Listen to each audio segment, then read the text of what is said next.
Welcome, ladies and gentlemen, to the Yu-Gi-Oh! Gallery. My name is Nuke, and this is Craft of the Cards. This series is fundamentally focused on grading the art of Yu-Gi-Oh! Cards, looking at the aesthetics of the art, how well it syncs up to the effect, and how it relates to the card's name. We grade the cards out of 10, with 10 being an artistic masterpiece, and 1 being a waste of cardboard and man-hours. This time, we'll be finishing off the Evil archetype, looking at their very powerful extra deck monsters, as well as the rest of their spells and traps. So, without further ado then, let's dive into this lovely pinnacle of evolution and take a look at Evols Part 2.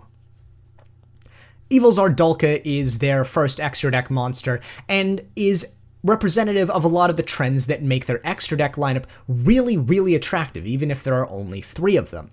The card is thematically extraordinarily well connected to the rest of the archetype.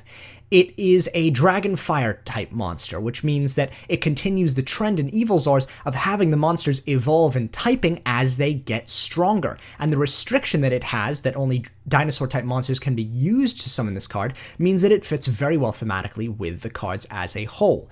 So the Evo Tile monsters were all reptiles, whereas the Evo Soars were all dinosaurs, and now, finally, the Evo Zars, the most powerful by far, are dragons. And this is a fact very much represented in the design. It's very indicative, actually, of the Exceeds era of Yu-Gi-Oh! Design, all this smooth plating rather than the spikes and more organic-looking nature that would be so indicative of a lot of GX era and early 5Ds era card design. This card is also very powerful, and I do love how the card is designed. It looks excellent with this lovely rain of meteorites coming down around it, demonstrating its power as it flies out from under it. It's a really nice looking card overall, and honestly deserves a 7 out of 10. It looks excellent, the effect is powerful, and the card as a whole looks really good. As good as Dilkha looks, though, I have to say, Loggia looks so much better. The visual effects are up this time, with Loggia taking on this ethereal glow as it seems to grow from the crude form presented in Dilkha. It actually matches very well with what I think is a theme of this one, that the extra deck monsters keep on piling up each other to slowly reach a pinnacle of evolution, which is actually kind of ironic, given that their last and most powerful extra deck monster would see no competitive play at all, really, and is by far the weakest of the cards. However, this card looks amazing. It's grown a pair of 6 wings, the glow on it is so ethereal and lovely, and the visual effects start to show its mastery over flame as it whips them around to form this lovely tornado of fire. It looks excellent and gets an 8 out of 10. This card in every way is an evolution on Dilkha and looks excellent. Evil Tsar Solda, however, is where it all starts tumbling down. While I do like the design, this seems to reach a pinnacle where it sacrifices physical mass for this almost dainty form, its arm outstretched delicately as to command things from the audience. It's just not really matched by how effective the effect is. This is just a simple destruction effect and lacks really any of the powerful negation effects that led to Dilkha and Loggia being so widely used.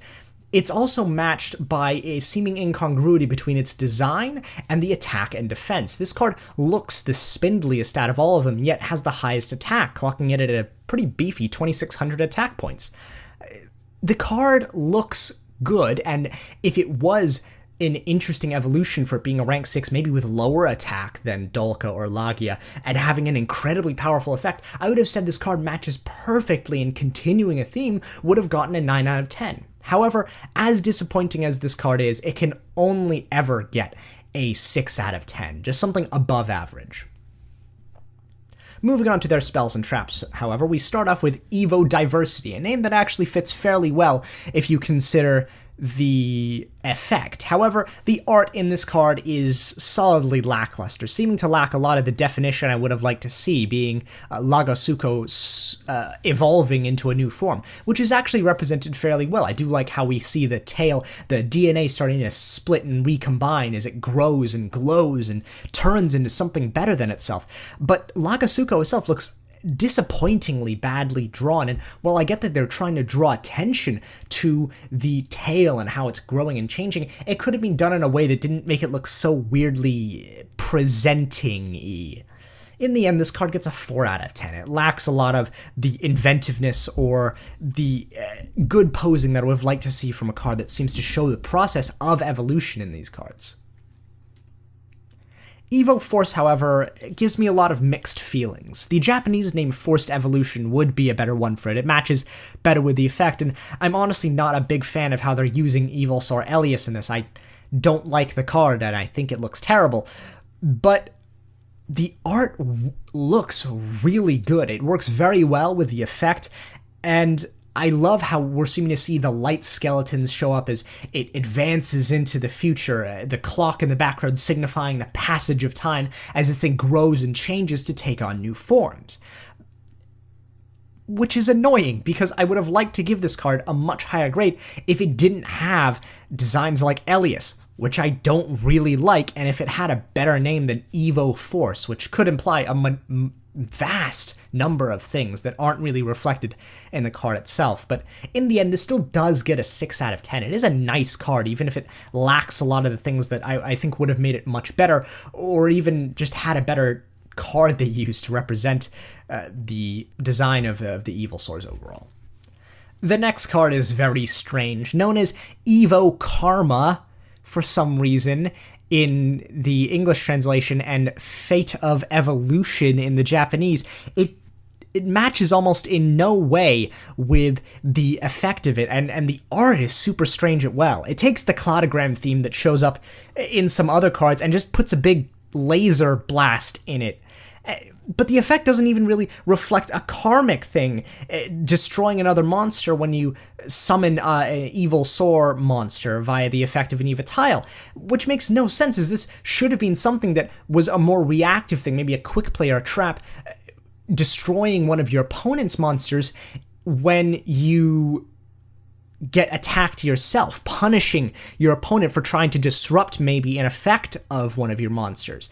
It could have been so much better, and in the end, this card gets a 3 out of 10 for some strange art, a really lackluster effect, and some squandered potential when it comes to interesting effects that this archetype could have pulled off. I mean, being fair, it's not like this archetype was really powerful anyway. You could have given him 1 or 2 busted cards to at least make the matches interesting.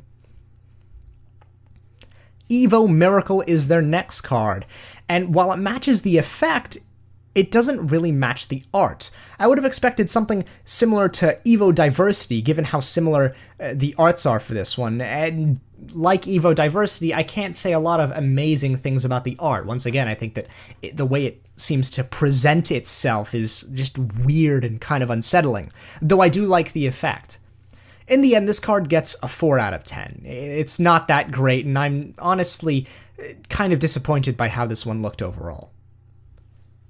Evo Price is another disappointing card. I'm really not a fan of how these seem to be struggling against like plastic wrap of some time, but it just looks strange. The art doesn't really match anything in effect. The effect is strange in and of itself. I mean, this card just gets a 4 out of 10. It's a weird card. I don't think a lot about it works, and it's honestly disappointing given, again, I imagine what could have been a very interesting card and a very interesting effect. Evo Singularity is finally something that looks good, though. It's got a really nice effect, it's got good art, it seems weird thematically, though.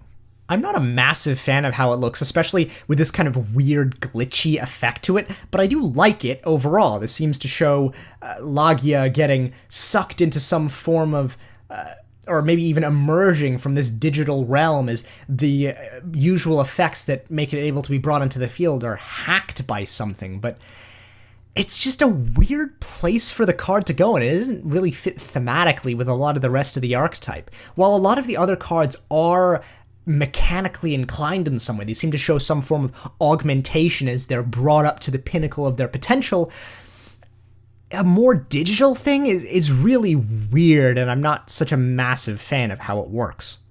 In the end, this card gets probably a 5 out of 10. It lacks a lot of the thematic core that would make me bump it up to a higher grade, but it's saved from a lesser grade entirely by virtue of the fact that I really, really like the effect. It's seeming to mess with how things work with the archetype as a whole, bringing out Eva tiles and Evil swords in order to bring out an Evil Tsar monster.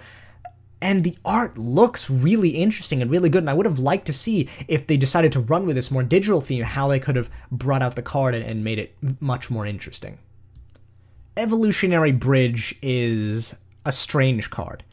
It brings back the cladogram design, which I actually really like, as a cladogram in biology is a way of showing how different groups of organisms are connected to each other and what common ancestry they serve, and this one showing the development of the Eva tiles into Evil Zors makes it really interesting, and the effect is somewhat weird. It doesn't really have a connection between the art or the name. It seems to make this really weird allusion to it being a reactive thing, so bridging the evolution so that a Evil Sword monster can come out much earlier.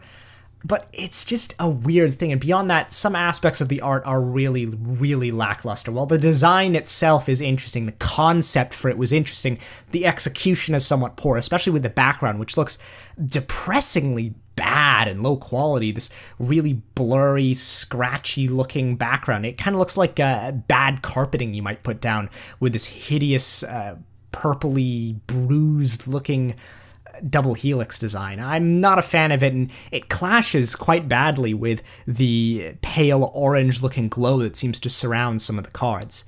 In the end, this gets a 3 out of 10. It's ultimately very disappointing. Evo Instant is the last card though, and at least we're coming out on a high note. It looks really nice. It's a good showing of what monster evolves into what. It's a good card overall. It's a nice concept that's well executed. It's got some good art, even if it is a little flat at times. It looks good, and honestly gets a 6 out of 10. It's above average. It looks nice. It does its job. It has a good link between its effect and its name, and the art, while flat, is competently done enough. So, that's it for the entire Evil Sor archetype. I will have to say, while I really, really do love how a lot of the cards looked, and especially how a lot of them were designed, the spells and traps as a whole were disappointing. A lot of them lacked any particular flair or panache, and even ones that did look well designed, like Evo Singularity, lacked a lot of the thematic connection to the rest of the archetype that would have made them really interesting. My card of the archetype, though, does probably have to go to Evil Sor Loggia. By far, this is the card that looks the best and communicates so much of what the archetype seems to be ascending towards, this majestic, ethereal-looking dragon with such a powerful effect and a really good card overall. In the end, though, this archetype gets a 6 out of 10. While there's a lot of good stuff in the archetype, there's also a lot of bad and a lot of really unfortunate things that bring the card down quite a bit in my eyes. It's really a shame to me as well, because so much of the thematic elements of this archetype were really cool. I love the idea of these monsters slowly evolving as you progress through the archetype, eventually culminating in these massive Exceeds monsters that just stomp around and destroy everything. These cards and this archetype could have been so much better, and it was honestly by lack of imagination at times that they were stopped, or these weird decisions to make these ugly looking monsters that really didn't fit what could have been a really excellent archetype. So, that's all for this month. Thank you all so much for watching. Sorry I didn't manage to upload a video mid-month as well. It's been very busy. I've been coming back to university, and there's been a lot of deadlines I've needed to get in, and I'll try and get something out hopefully for next month as well, though I do have exams then, so that's not a guarantee in any way, shape, or form. But thank you all for watching once again. Please remember to like the video, subscribe, and hit that notification bell to get updates on all my future videos. So without further ado, this is Nuke, signing out. Have a good one, ladies and gentlemen.